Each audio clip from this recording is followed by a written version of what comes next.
नमस्कार। आज हम जैन धर्म पर जो जानकारी मिली है उस पर थोड़ी गहराई से बात करेंगे। हमारे पास एक स्रोत है, जैन धर्म, सिद्धांत और जीवन शैली, जिससे हमें इसके दर्शन, इतिहास और जीवन शैली को समझने में मदद मिलेगी। जी हाँ। और हमारा इरादा है कि हम इसके जो मूल सिद्धांत हैं और जो कुछ बहुत ही खास बातें हैं इसमें, साथ ही जो अनुयायी हैं वो कैसे जीते हैं, इसे समझें। और सच में कुछ बातें तो एकदम सोचने पर मजबूर करती हैं। जैसे, क्या पता था कि जैन दर्शन में कर्म को सिर्फ नैतिक नहीं बल्कि एक भौतिक कण मानते हैं। हाँ, बिल्कुल।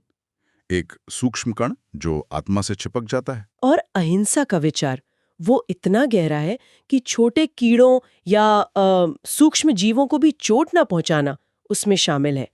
चलिए, इसी पर और बात करते हैं।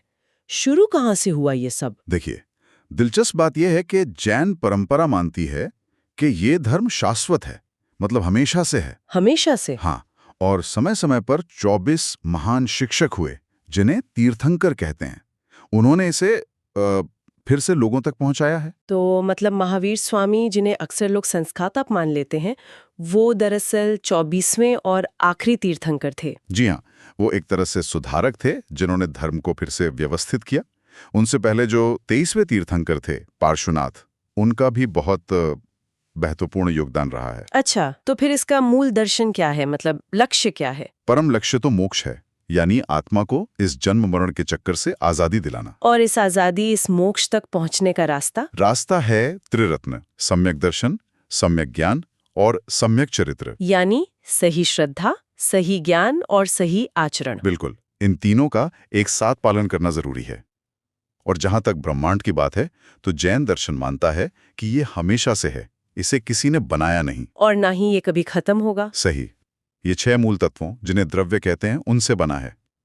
एक तो है जीव यानी आत्मा। और बाकी सब? अजीव। अजीव, उसमें क्या क्या आता है? अजीव में है पुद्गल यानी पदार्थ।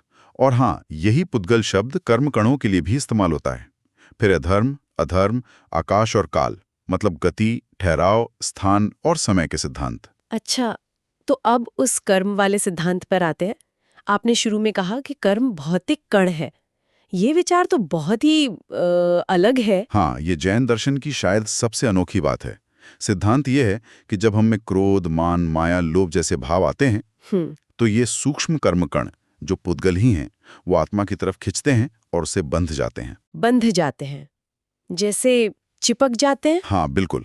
और ये आत्मा के जो स्वाभाविक गुण हैं, अनंत ज्ञान, अनंत दर्शन, अनंत सुख, उन्हें ढक लेते हैं। तो फिर मोक्ष का मतलब हुआ इन चिपके हुए कर्मों को आत्मा से पूरी तरह हटा देना। एकदम सही। और इसी के लिए जरूरी है आध्यात्मिक अनुशासन और सही आचरण। यहीं पर जैन नैतिकता, मतलब पंचमहाव्रत और अणुव्रत आते हैं। पंचमहाव्रत तो साधु साध्वियों के लिए है ना? और अणुव्रत गृहस्थों के लिए।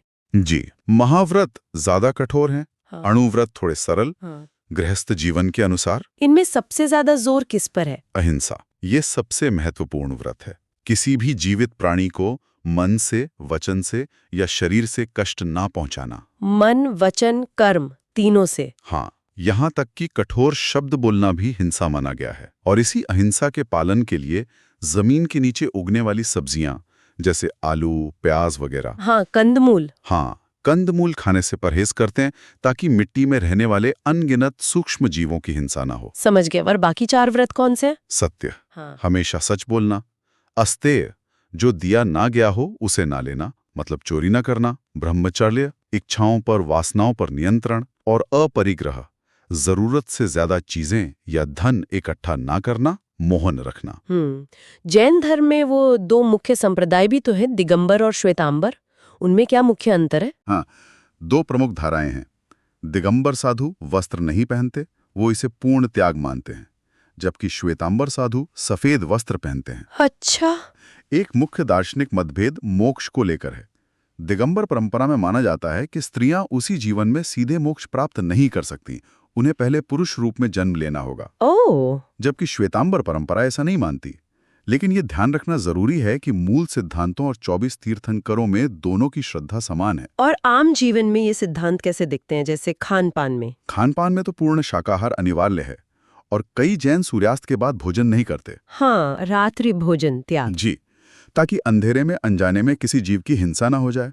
फिर पर्युषण जैसे पर्वों में उपवास रखना, रोज प्रतिक्रमण करना। प्रतिक्रमण वो क्या होता है? प्रतिक्रमण मतलब दिन भर में हुई गलतियों पर विचार करना, उनकी आलोचना करना और माफी मांगना, आत्मनिरीक्षण की तरह। अच्छा। इसके अलावा सामयिक का अभ्यास होता है, मतलब कुछ समय के लिए समभाव में रहना। और दान देना भी बहुत महत्वपूर्ण माना जाता है।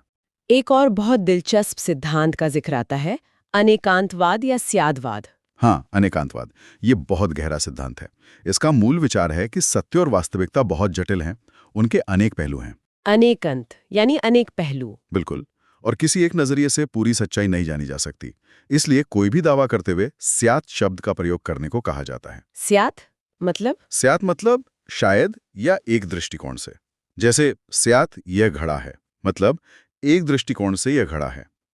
यह हमें सिखाता है कि दूसरे नजरिए भी सही हो सकते हैं। ये कट्टरता से बचाता है और सहिष्णुता बढ़ाता है।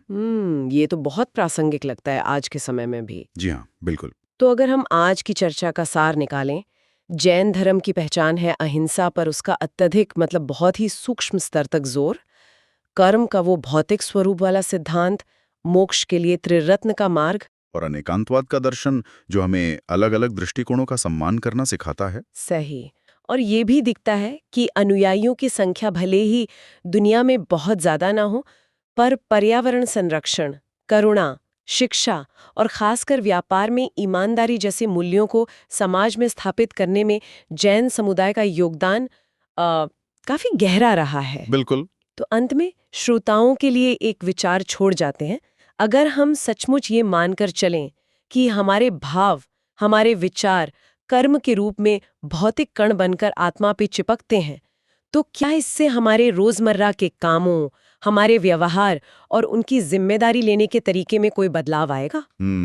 ये सोचने वाली बात है। और एक और सवाल, आज की दुनिया में जहां इतनी सारी सूचनाएं हैं, इतने सारे अलग-अलग, कभी-कभी एकदम विरोधी विचार हैं, वहां स्याद्वाद या अनेकांतवाद का सिद्धांत कि सत्य के कई पहलू हो सकते हैं, ये कितना महत्वपूर्ण और उपयोगी हो सकता है?